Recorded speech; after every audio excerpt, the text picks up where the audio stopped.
ওকে, দ্রাব্যতা থেকে যে ম্যাথটা খুব বেশি পরিমাণে আসে, বি নাম্বার প্রশ্ন। এ এবং বি পাত্রের দ্রবণ মিশ্রিত করলে মিশ্রণে ক্যালসিয়াম ফ্লোরাইডের অদক্ষেপ পড়বে কিনা সেটা আমাদের দেখাইতে বলছে। তাহলে আগে প্রশ্নটা বুঝি। প্রশ্নটা হচ্ছে ক্যালসিয়াম ক্লোরাইড, এ পাত্রের মধ্যে ক্যালসিয়াম ক্লোরাইড আছে আর বি পাত্রের মধ্যে হচ্ছে তোমার সোডিয়াম ফ্লোরাইড আছে। তো এই দুইটা পাত্রকে যদি আমি মিক্স করি তাহলে এখানে একটা রিঅ্যাকশন হবে, রিঅ্যাকশন হয়ে ক্যালসিয়াম ফ্লোরাইড এবং সোডিয়াম ক্লোরাইড তৈরি করবে। তো এই যে তৈরি করলো, তাহলে ক্যালসিয়াম ফ্লোরাইড এবং সোডিয়াম ক্লোরাইড এই দুইটার মধ্যে কোনটার পদক্ষেপ পড়বে? দুইটারও পড়তে পারে, আবার একটারও পড়তে পারে, আবার নাও পড়তে পারে। ঠিক আছে, তো যেহেতু এখানে ডিরেক্টলি তোমাকে প্রশ্নে দিয়ে দিছে যে ক্যালসিয়াম ফ্লোরাইডের পদক্ষেপ পড়বে কিনা, তাই আমাদের অন্য কিছু নিয়ে চিন্তা করার দরকার নাই। আরেকটা বিষয় খেয়াল করবা, যে যখন তোমাকে এখানে দিয়ে দিবে না, ক্যালসিয়াম ফ্লোরাইড না দিয়ে যদি জাস্ট এইটুকু বলতো এ ও বি পাত্রের দ্রবণ মিশ্রিত করলে পদক্ষেপ পড়বে কিনা, তখন আসলে এরকম বিক্রিয়া লেখার পরে তোমার যেটা করতে হবে সেটা হচ্ছে প্রশ্নের মধ্যে দেখবা কার কে এসপির মান দেয়া আছে। ঠিক আছে, প্রশ্নের মধ্যে দেখো তো কার কে এসপির মান দেয়া আছে। Calcium fluoride. ঠিক আছে, ক্যালসিয়াম ফ্লোরাইডের কে এসপির মান দেয়া আছে। তো ভাই ক্যালসিয়াম ফ্লোরাইড কি একটা লবণ? রাইট, ক্যালসিয়াম ফ্লোরাইড একটা লবণ। সো এই ক্যালসিয়াম ফ্লোরাইড, ক্যালসিয়াম ক্লোরাইড যদি লবণ হয় তাহলে ক্যালসিয়াম ফ্লোরাইডও অবশ্যই একটা লবণ। তো ক্যালসিয়াম ফ্লোরাইডের যেহেতু কেএসপি দেয়া আছে, তাই আমাদের আসলে কি করতে হবে? ক্যালসিয়াম ক্লোরাইডের ক্যালসিয়াম ফ্লোরাইডের কেআইপি বের করতে হবে। কারণ আমরা জানি যে অদক্ষেপ পড়ার শর্ত কি? মাহমুদুল হাসান শান্ত, নাহিদ হাসান পিয়াল বলো। নাহিদ হাসান পিয়াল বলো, অদক্ষেপ পড়ার শর্ত কি? ভাই কেআইপি বড় হবে কেএসপি রাইট, থেকে। তাহলে কেআইপি যখন কেএসপি এর তুলনায় বড় হবে তখন এইখানে পদক্ষেপ পড়ে। তাহলে প্রশ্নে যেহেতু ক্যালসিয়াম ফ্লোরাইডের কেএসপি দেয়া আছে, তাহলে আমার ক্যালসিয়াম ফ্লোরাইডের কি বের করতে হবে? কেআইপি বের করতে হবে। ঠিক আছে, এখন আমাকে বলো তো ক্যালসিয়াম ফ্লোরাইডের কেআইপি কিভাবে বের করা যায়? বিনয় বলো।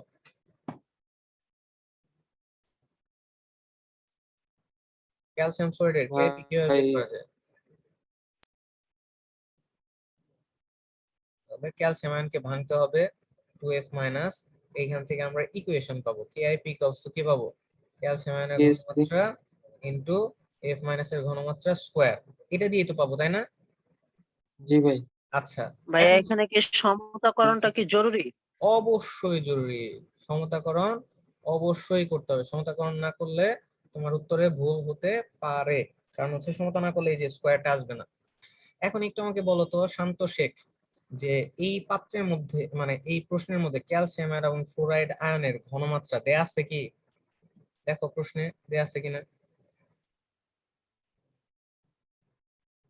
দেয়া না আছে? ভাই, পুরো সিঙ্গেল ভাবে দেওয়া নাই, কিন্তু ওই যে ক্যালসিয়াম ক্লোরাইডটা ওইটাই দেওয়া আছে। তো, এটারই হবে, সেমই তো ওকে, হবে। Very good. তাহলে ও আচ্ছা, সিঙ্গেল ভাবে দেয়া নাই। জি ভাই তাহলে দেখেছি। কে, আচ্ছা কে বললা যে এইখান থেকে বের করতে হবে? ভাই ওইটা সেম হবে না? ক্যালসিয়াম ক্লোরাইডের যে ঘনমাত্রা 40, ওকে, সরি তার মানে মানে ওইখান থেকে যেটা বের হবে এটা তার সেমই মানে হবে। পিয়া বলতে যাচ্ছ যে ক্যালসিয়াম আয়নের ঘনমাত্রাটা ক্যালসিয়াম ক্লোরাইডের এই যে ঘনমাত্রা দেয়া আছে এখান থেকে বের করা যাবে, আর ফ্লোরাইডের ঘনমাত্রা তাহলে কোথা থেকে বের করা যাবে? এই সোডিয়াম ফ্লোরাইড থেকে, তাই তো? জি ভাই। কিন্তু এখানে একটা কথা আছে, কথাটা হচ্ছে খেয়াল করো, আমি যেহেতু পাত্র দুইটা মিশ্রিত করছি, পাত্র যখন মিশ্রিত করছি তাহলে মিশ্রিত করার পরে কিন্তু তাদের ঘনমাত্রা আসলে চেঞ্জ হয়ে যাবে। ঠিক আছে, যেমন ক্যালসিয়াম ক্লোরাইডের ঘনমাত্রা যদিও 6 × 10⁻³ 6 × 10⁻³ মোলার, এটা হচ্ছে মিশ্রণের পূর্বে। কিন্তু আমি যেহেতু প্রশ্নটা দেখো এ এবং বি পাত্র মিশ্রিত করা হয়েছে, এ পাত্রের আয়তন কত? 40 মিলিলিটার, বি পাত্রে হচ্ছে 40 মিলিলিটার। সো যখন দুইটাকে মিশ্রিত করা হবে তখন কিন্তু আয়তনটা পরিবর্তন হবে, আর আয়তন পরিবর্তন হলে ক্যালসিয়াম ক্লোরাইডের ঘনমাত্রাও পরিবর্তন হয়ে যাবে। ঠিক আছে, তো আমাদের প্রথম কাজ যেটা সেটা হচ্ছে এই দুইটা পাত্র মিশ্রিত করলে ক্যালসিয়াম ক্লোরাইড এবং সোডিয়াম ক্লোরাইডের ঘনমাত্রা আসলে কতটুকু হয় সেটা বের করা। এটা আমরা বের করব, বের করার পর সেই ঘনমাত্রা থেকে তোমার হচ্ছে ক্যালসিয়ামের ঘনমাত্রা বের করব, সেই ঘনমাত্রা থেকে ফ্লোরাইডের ঘনমাত্রা বের করব। এরপরে আমাদের যে এই যে কেআইপি সূত্র আছে, এই কেআইপি সূত্রে আমরা বসাই দিয়ে অঙ্ক করে ফেলবো। কেআইপি মান বের করব, কেআইপি মান বের করার পরে দেখবো কেএসপি মানের চেয়ে বেশি কিনা। যদি বেশি হয় পদক্ষেপ পড়বে, যদি বেশি না হয় তাহলে পদক্ষেপ পড়বে না। বুঝতে পেরেছো সবাই অঙ্কটা কিভাবে করতে হবে? বুঝছো সবাই কিভাবে করতে হবে? জি ভাই। তাহলে আমাদের প্রথম কাজ কি? আমাদের প্রথম কাজ হচ্ছে মিশ্রিত দ্রবণে ক্যালসিয়াম ক্লোরাইডের ঘনমাত্রা নির্ণয়। মিশ্রিত দ্রবণে ক্যালসিয়াম ক্লোরাইডের ঘনমাত্রা। এখন খেয়াল করো, মিশ্রিত দ্রবণে ক্যালসিয়াম ক্লোরাইডের ঘনমাত্রা বের করার জন্য আমাদের ফর্মুলা কি? S1V1 সমান সমান S2V2, যেখানে S1V1 হচ্ছে মিশ্রণের পূর্বে, S দিয়ে বোঝাচ্ছি ঘনমাত্রা, এখানে মিশ্রণের পূর্বে ঘনমাত্রা আয়তন, আর S2V2 হচ্ছে মিশ্রণের পর ঘনমাত্রা এবং আয়তন। এই সূত্রটা কি সবাই জানো? এমডি রাজীব,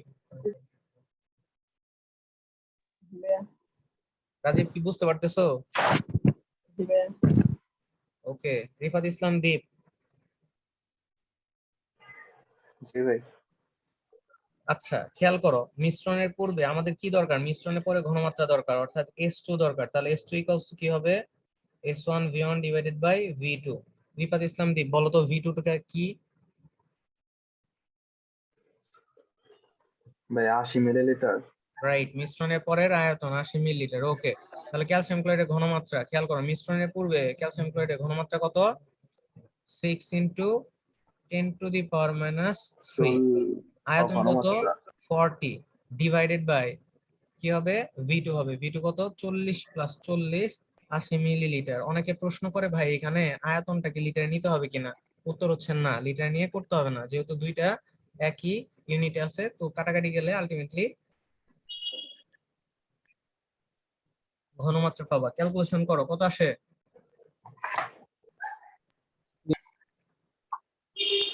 ভাই 3 into 10 to the power 3 আছে। Minus 3 molar. 3 into 10 to the power minus 3 molar. ঠিক আছে, আচ্ছা তাহলে এইটা হচ্ছে মিশ্রিত দ্রবণে ক্যালসিয়াম ক্লোরাইডের ঘনমাত্রা। তাহলে এইখান থেকে আমি ইচ্ছে করলে এখন ক্যালসিয়ামের ঘনমাত্রা বের করতে পারি। কিভাবে? ক্যালসিয়াম ক্লোরাইডে ক্যালসিয়াম আয়ন আছে কয়টা? একটা। ঠিক আছে, সো ক্যালসিয়াম ক্লোরাইডের ঘনমাত্রা যদি হয় 10 to the power minus 3 molar, তাহলে ক্যালসিয়ামের আয়নের ঘনমাত্রা হবে 10 to the power minus 3 molar. ঠিক আছে, বুঝছো? সুতরাং তাহলে আমি বলতে পারি কি, ক্যালসিয়াম আয়নের ঘনমাত্রা হচ্ছে কত? 3 into 10 to the power minus 3 জি ভাই। মোলার। ঠিক আছে, আচ্ছা আমাকে একটু বলো তো, যদি ইন কেস আমার হচ্ছে ক্লোরাইডের ঘনমাত্রা লাগতো, তাহলে এখানে ক্লোরাইডের ঘনমাত্রা কতটুকু হইতো? 6 into 10 to the power minus 3। Right, তাহলে 2 into 10 to the power minus 3 which is 6 into 10 to the power minus 3 molar. যদি লাগতো তাহলে কিন্তু আমরা এইভাবে বের করতাম। আচ্ছা, তাহলে আমি তো ই পেয়ে গেলাম, ভাই ক্যালসিয়াম ক্লোরাইড পেয়ে গেলাম। ভাই এটা 2Cl এর ক্ষেত্রে হবে না? 2Cl মানে Cl। ঠিক আছে, আচ্ছা সিমিলারলি তাহলে মিশ্রিত দ্রবণে সোডিয়াম ফ্লোরাইডের ঘনমাত্রা কত হবে বলে যাও তো, শান্ত শেখ বলো।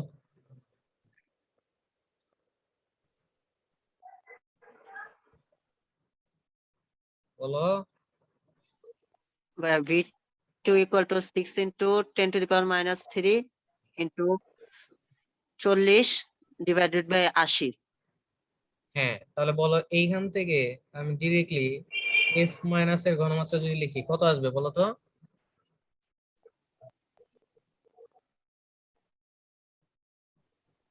Into 10 to the power minus 3 molar. এই পর্যন্ত কি সবাই বুঝছো? Rifat, 10 into 10 Shanto, to the power minus 3 molar। শরীফ, বিনয়, রাজীব, পিয়াল, জি ভাই। এই পর্যন্ত সবাই বুঝছো? তাহলে আমি তো ক্যালসিয়াম আয়নের ঘনমাত্রা পেয়ে গেছি, ক্লোরাইডের ঘনমাত্রা পেয়ে গেছি। তাহলে আমার কি প্রয়োজন? কেআইপি। এখন হচ্ছে কেআইপি বের করা। তাহলে ক্যালসিয়াম কি? Calcium fluoride. তাহলে ক্যালসিয়াম ফ্লোরাইড কে ভাঙলে কি পাওয়া যায়? ক্যালসিয়াম 2 প্লাস আয়ন এবং 2F মাইনাস আয়ন। সো এখান থেকে আমরা লিখতে পারি কেআইপি। কেআইপি ইকুয়ালস টু কি? ক্যালসিয়াম আয়নের ঘনমাত্রা ইনটু F মাইনাস এর ঘনমাত্রা স্কয়ার। ভালো করে বোঝো, এই পর্যন্ত কেআইপি লিখা বুঝছো সবাই? ক্যালসিয়াম আয়নের জি ভাই। ঘনমাত্রা কত? 3 into 10 to the power minus 3। আর এফ মাইনাস এর ঘনমাত্রা কত বলো তো? 3 into 10 to the power minus 3 square. তাহলে এটা ক্যালকুলেশন করলে কত আসে?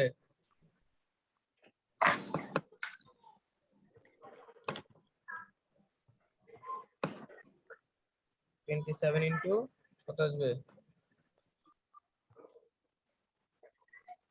বা 2.7 ইন্টু কত আসে? 10 to the power inverse 8. 2.7 into 10 to the power -8. -8. Minus 8। তাহলে দেখো কেআইপি এর মান হচ্ছে এইটা। কেএসপি এর মান কত বলতো? প্রশ্নে কিন্তু দেয়া আছে যে 4 into 10 inverse 11. ক্যালসিয়াম ফ্লুরাইডের কেএসপি এর মান হচ্ছে কত? 4 into 10 inverse 11. 4 into 10 to the power minus 11। এখন বলো তাহলে কোনটার মান বড়, কেএসপি বড় নাকি KIP কেএপি বড়?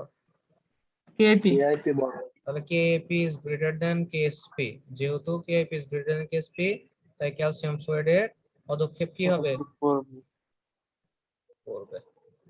করবে। আচ্ছা, সবাই কি বুঝছো অঙ্কটা? জি ভাই। সবাই বুঝছো? জি ভাই। আচ্ছা, এটা একটা স্ক্রিনশট দাও তো সবাই। শুধু অঙ্ক না পুরোটা? তুমি যতটুকু দিতে পারো স্ক্রিনশট। ভাই একটা কোশ্চেন ছিল, হ্যাঁ, ওই যে আর কি ঘনমাত্রাটা যে বের করা ওইটা একটু আরেকবার একটু বলো। ঘনমাত্রা যে বের করা ওইটা আরেকবার বলবো।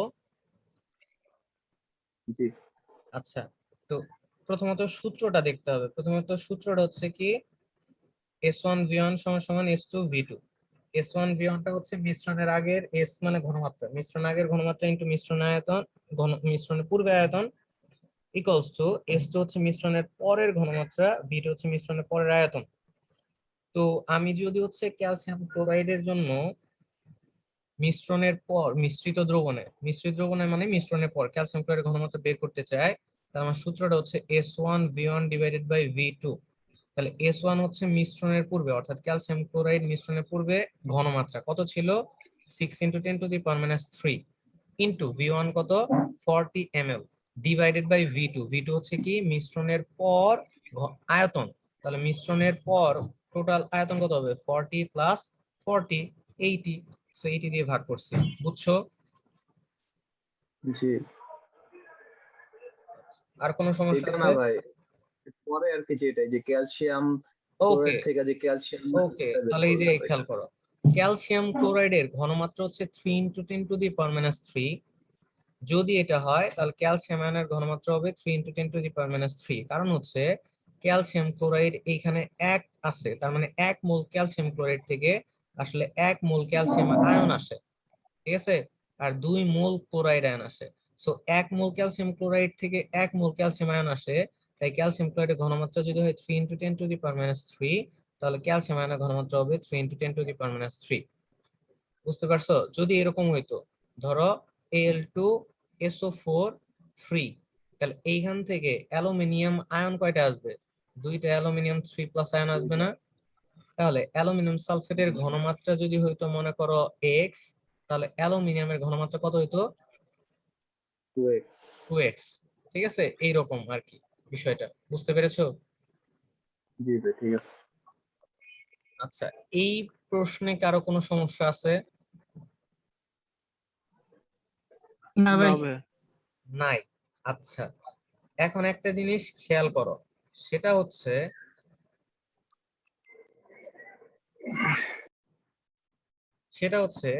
এই প্রশ্নটাই যদি একটু ঘোরায় পেঁচায় দিত, এই প্রশ্নটা যদি ঘোরায় পেঁচায় দিত কিরকম?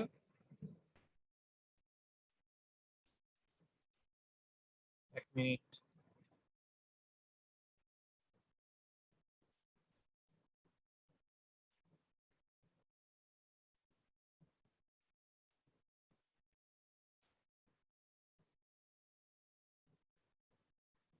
এই প্রশ্নটা যদি ঘোরাই দিত, অর্থাৎ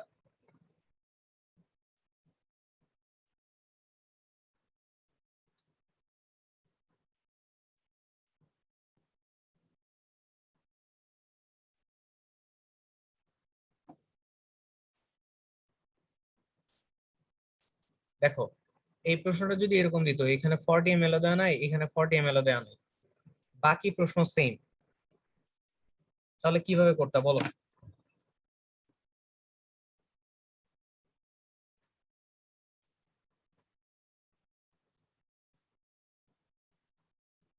বিনয় বলো, বিনয় 40 ml দেওয়া নাই, কিভাবে করতে?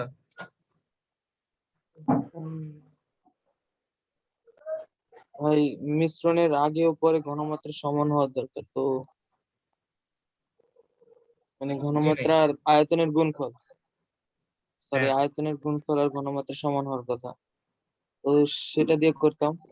মানে দুইটা যোগফল, মানে একটা এক্স ধরলে আর একটা ওয়াই ধরলে দুইটা যোগফল এক্স প্লাস ওয়াই ইয়ার সমান হওয়ার কথা ভাই। আচ্ছা, এই জায়গাটাতে খেয়াল করো, আমরা কি করতাম, এখানে 40 ml ছিল, এখানে 40 ml ছিল, তাই কি করছি, 40 40 দিয়ে ভাগ করছি, তাই না?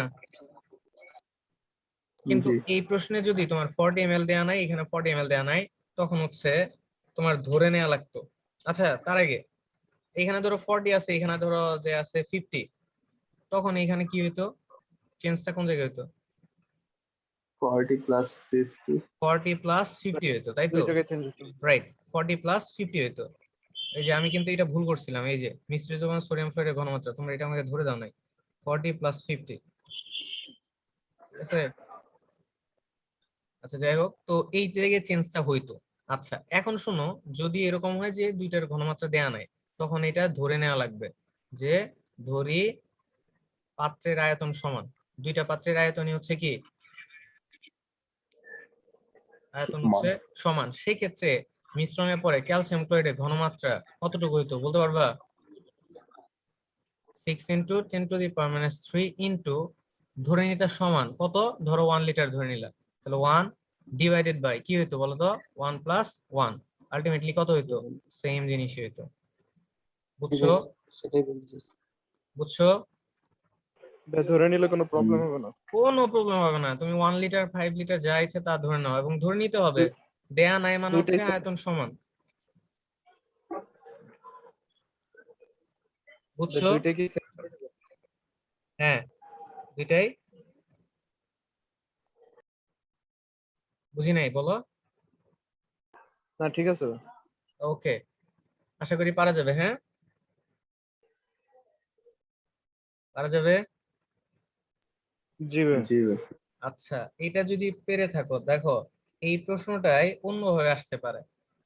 ধরো এখানে ক্যালসিয়াম ক্লোরাইড না বলে তোমাকে বললো A B2, ভালো করে দেখবা, আর তোমাকে এখানে বললো PQ, আর ক্যালসিয়াম ফ্লোরাইড না দিয়ে তোমাকে বললো AQ2।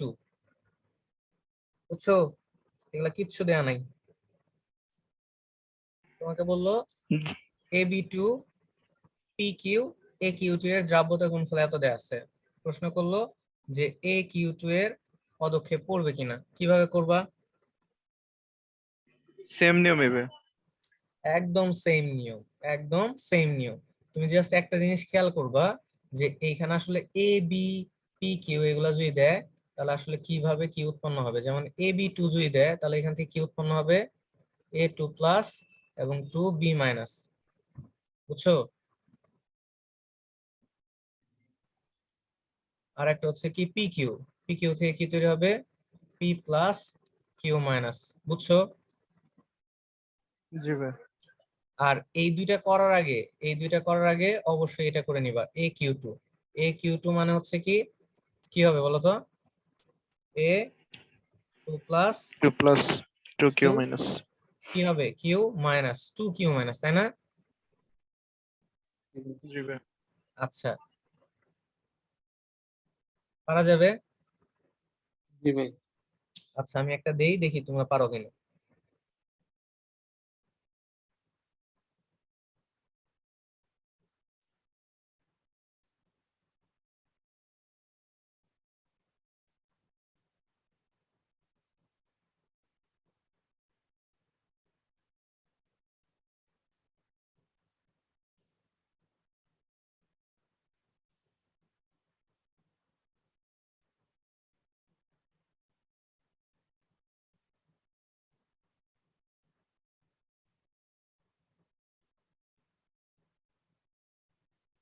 আচ্ছা, ধরো এখানে দেয়া আছে পি কিউ, এই একটা পাত্র, এই পাত্রে পি কিউ দেয়া আছে, এই পাত্রে এম এন দেয়া আছে, বলো পি এন টু এর অদক্ষেপ পড়বে কিনা।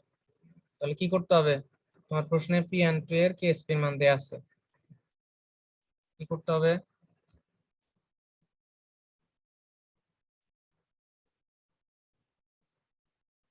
আগের নিয়মে ভাই বের করবো। আগের নিয়মেই করতে হবে, ভেরি গুড, আগের নিয়মে করতে হবে। শান্ত শেখ উত্তর দাও তো, পি কিউ কে ভাঙলে কি কি পাওয়া যাবে?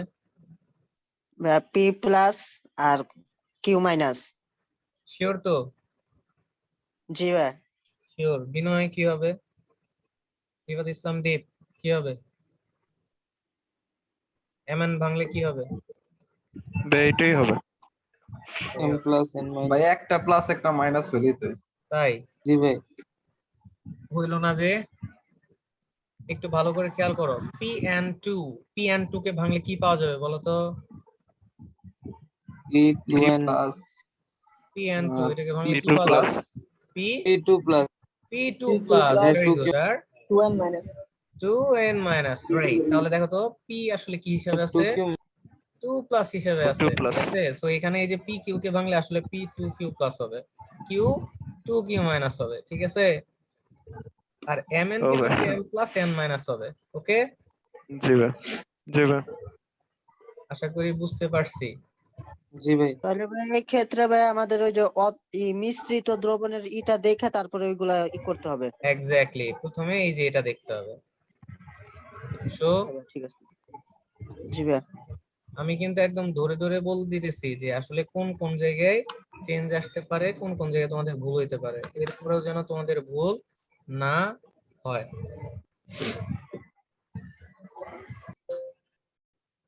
হবে না ইনশাআল্লাহ ভাই। ইনশাআল্লাহ। আচ্ছা, যেমন এখন বুঝতে পারবো যে তোমরা আসলে কতটুকু বুঝলা। ওকে, বলো দেখি সি নাম্বার আনসার কি হবে? আচ্ছা, এটাতে যাওয়ার আগে আগে এটা বলো, ডি নাম্বার পারবা কিনা?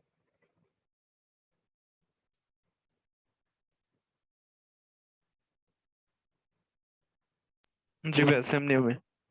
সেম নিয়ম। আচ্ছা, পারা যাবে? সবাই সবাই বলো, সবাই জি ভাই। রেসপন্স জি করো। ভাই।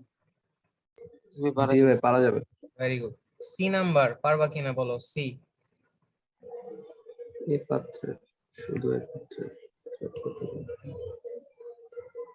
ভাই বের করা যাবে তো? কিভাবে?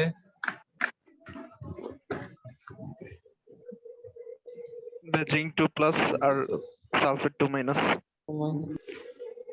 রাইট। তাহলে জিঙ্ক প্রোটন করে সালফেট, দেবে। তাহলে জিঙ্ক সালফেটকে যদি ভেঙে লিখি কি পাওয়া যাবে? জিঙ্ক 2 প্লাস এবং সালফেট 2 মাইনাস। তাহলে জিঙ্ক সালফেটের ঘনমাত্রা কত? 6 into 10 to the power minus 3। তাহলে জিঙ্ক আয়নের কত হবে? 6 into 4। 10 to the power minus 4। আচ্ছা 4। তাহলে সালফেটও কত হবে? 6 into 10 to the power minus 4। তাহলে 4 এটার জন্য দ্রাব্যতার গুণফল কেএসপি ইকুয়েশন কি আমরা জানি? জিঙ্ক আয়নের এই দুইটা ঘনমাত্রা এবং সালফেট আয়নের ঘনমাত্রা, সো আলটিমেটলি দুইটা গুণ করে দিলেই হয়ে যাচ্ছে। বুঝতে পারছি? পারা যাবে? যাবে। আচ্ছা, পারা যাবে। ডি নাম্বার পারা ভাই যাবে? এগুলার কি কোনো একক টেকক আছে? Very good question, as expected. আমি এটাই এক্সপেক্ট করতেছিলাম যে এই কোশ্চেনটা করো তোমরা। সেটা হচ্ছে কেএসপির একক নাই, আবার কেএসপির একক আছে, ঠিক আছে। কেএসপির এককটা হবে mole per litre to the power X plus Y, ঠিক আছে। তো এখানে এক্স এর ভ্যালু কত বলো তো? জিঙ্ক সালফেটের জন্য এক্স এর ভ্যালু কত? 1 ওয়াই এর ভ্যালু 1। সো আলটিমেটলি কি হবে? Mole per litre 1 plus 1 which is 2। তার মানে এখানে একক হচ্ছে mole square per litre. Square. বুঝছো? জি ভাই। ওকে, যদি বুঝে থাকো তাহলে এখন দেখো তো এই সি নাম্বারটা পারা যাবে কিনা।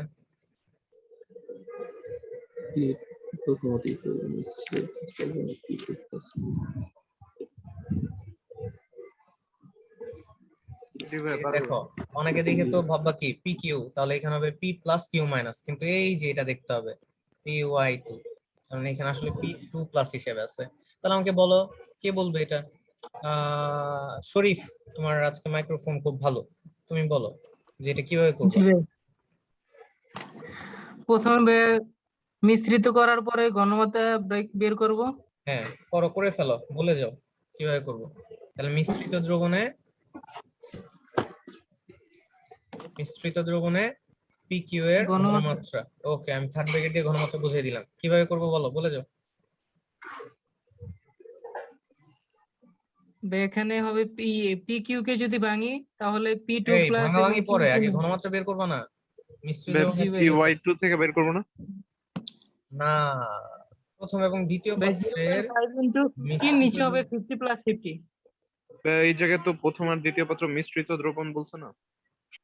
আচ্ছা, প্রথম এবং দ্বিতীয় পাত্রে মিশ্রিত যে করলা, করার পরে P2 প্লাস যে নির্ণয় করবা সেটা আসলে পাবা কোত্থেকে? P2 PQ প্লাস থেকে। PQI থেকে, ঠিক আছে। এই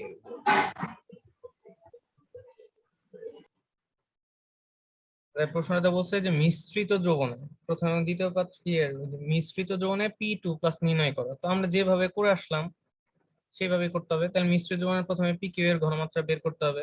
তাহলে 0.5 ইন্টু 50 ডিভাইডেড বাই কত হবে? 50 প্লাস 50 প্লাস 50। 50। সো আলটিমেটলি আসবে কত? 0.25 মোলার। ঠিক আছে। সো এইখান থেকে যদি আমি হচ্ছে বের করতে চাই যে P2 plus Q2 minus, so PQ এর ঘনমাত্রা হচ্ছে 0.25, তাহলে P2 প্লাস এর হবে 0.25, Q মাইনাস এর হবে 0.25। সো আলটিমেটলি এখানে P2 প্লাস এর ঘনমাত্রা হচ্ছে 0.25 মোলার। এটি आंसर। সবাই কি বুঝছো? জি ভাই। আচ্ছা, জি ভাই। আমাকে একটু বলো এই ঘ নাম্বারটা পারা যাবে কিনা? জি ভাই, পারা যাবে। ওকে, জি ভাই পারা যাবে। ভেরি গুড, এটা হচ্ছে হোমওয়ার্ক। হ্যাঁ, আচ্ছা আচ্ছা, সমায়ন প্রভাবটা বলে দেই। সমায়ন প্রভাবটা হচ্ছে কমন আয়ন ইফেক্ট, ইংলিশে বলে কমন আয়ন ইফেক্ট। তো সমায়ন প্রভাব বোঝা যাচ্ছে যে দুইটা দ্রবণ মিশ্রিত করা হলে ওদের মধ্যে যখন হচ্ছে একটা আয়ন কমন থাকবে এটাকে বলা হয় কমন আয়ন। আর কমন আয়নের জন্য তোমার হচ্ছে দ্রাব্যতা কমে যায়, মনে রাখবে সবসময়, এটা একটা এমসিকিউ। কমন আয়ন ইফেক্ট বা সমায়ন প্রভাবের ফলে দ্রাব্যতা কি হয়? কি হয়? দ্রাব্যতা কমে যায়। কমে যায়। আচ্ছা, আমি প্রথমে আগে থিওরিটা আলোচনা করে দেই, পরে হচ্ছে একটা ম্যাথ দেখাই দিব যে সমায়ন প্রভাবের ফলে দ্রাব্যতা কমে যায়। মনে করো সিলভার ক্লোরাইড একটা লবণ, স্বল্প দ্রবণীয় লবণ। তো এটা তাহলে কিভাবে থাকবে? একটা উন্মুখী অবস্থা তৈরি করবে দ্রবণে, তাই না? সিলভার আয়ন ক্লোরাইড আয়ন, এবং সিলভার ক্লোরাইড বিয়োজিত হয়ে কি তৈরি করবে? সিলভার আয়ন এবং ক্লোরাইড আয়ন তৈরি করবে, এবং পাত্রের মধ্যে কি থেকে যাবে বলতো? অবিয়োজিত থেকে যাবে না? পাত্রের জি মধ্যে ভাই। অবিয়োজিত থেকে যাবে। তাহলে বিয়োজিত এবং অবিয়োজিত এই দুইটার মধ্যে একটা সাম্যাবস্থা তৈরি হবে। এখন খেয়াল করো তো, এই উভমুখী বিক্রিয়া যত ডান দিকে যাবে, বিক্রিয়া যত ডানে যাবে, তত সিলভার ক্লোরাইডের দ্রাব্যতা বাড়বে নাকি কমবে বলতো?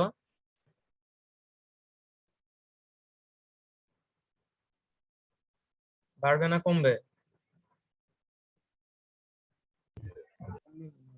বলো দ্রুত। কমবে মনে হয়। কেন? দ্রাব্যতা মান হচ্ছে ধারণ ক্ষমতা, বা দ্রাব্যতা মান হচ্ছে দ্রবীভূত হওয়ার ক্ষমতা। ঠিক আছে। তো বিক্রিয়াটা যত বাড়বে ডান তাহলে। দিকে যাবে দ্রাব্যতা তত বাড়বে। ঠিক আছে। আর বিক্রিয়া যত বামে যাবে সিলভার ক্লোরাইডের দ্রাব্যতা কি হবে? কমবে। কমবে। এখন একটু খেয়াল করো, এই সিলভার ক্লোরাইড এইখান থেকে আমরা কে স্পিরিকেশন কি লিখতে পারি? কে স্পিরিকেশন কি লেখা যায়? সিলভার আয়নের ঘনমাত্রা এবং ক্লোরাইডের ঘনমাত্রা। বুঝতে পারছো? জি ভাই। আচ্ছা, আমরা কি এটা জানি যে সিলভার কেএসপি এর মান একটা নির্দিষ্ট তাপমাত্রায় কনস্ট্যান্ট? জি ভাই। এটা তো আমরা জানি, তাই না? স্থির তাপমাত্রায় কেএসপি এর মান কি? কনস্ট্যান্ট। কনস্ট্যান্ট। এখন একটু খেয়াল করো, এই পাত্রের মধ্যে, এই সিলভার ক্লোরাইডের পাত্রের মধ্যে আমি যদি হাইড্রোক্লোরিক অ্যাসিড যুক্ত করি, কি অ্যাসিড? হাইড্রোক্লোরিক। সো হাইড্রোক্লোরিক যুক্ত করলে এটা একটা তীব্র অ্যাসিড, তাই H+ এবং Cl- একমুখী বিক্রিয়া করে তৈরি করবে। তাহলে এই পাত্রের মধ্যে ক্লোরাইড আয়নটা কি কমন হবে না? জি ভাই। এর মধ্যে কমন আয়ন হচ্ছে কি? কমন আয়ন হচ্ছে ক্লোরাইড আয়ন, বা সমায়নটা হচ্ছে ক্লোরাইড আয়ন। এখন খেয়াল করো, যদি এই সিলভার ক্লোরাইডের মধ্যে ক্লোরাইড বা হাইড্রোক্লোরিক অ্যাসিড যুক্ত করা হয়, তার মানে হচ্ছে ক্লোরাইড আয়ন যুক্ত করা হয়, তাহলে এই যে কেএসপির ইকুয়েশন আছে, তাহলে এইখানে ক্লোরাইডের ঘনমাত্রা কি বেড়ে যাবে না? তাহলে হুম ক্লোরাইডের ঘনমাত্রা যদি বেড়ে যায় তাহলে সূত্র অনুযায়ী কেএসপির মান কি বেড়ে যাওয়ার কথা না? তাহলে ক্লোরাইডের ঘনমাত্রা যদি বেড়ে যায় তাহলে সূত্র অনুযায়ী কেএসপির মান কি বেড়ে যাওয়ার কথা না? জি ভাইয়া। কিন্তু আমরা কি জানি? আমরা জানি কেএসপির মানটা কি একটা নির্দিষ্ট তাপমাত্রায় কি কনস্ট্যান্ট বা কি ধ্রুবক, তার মানে পরিবর্তন হবে না।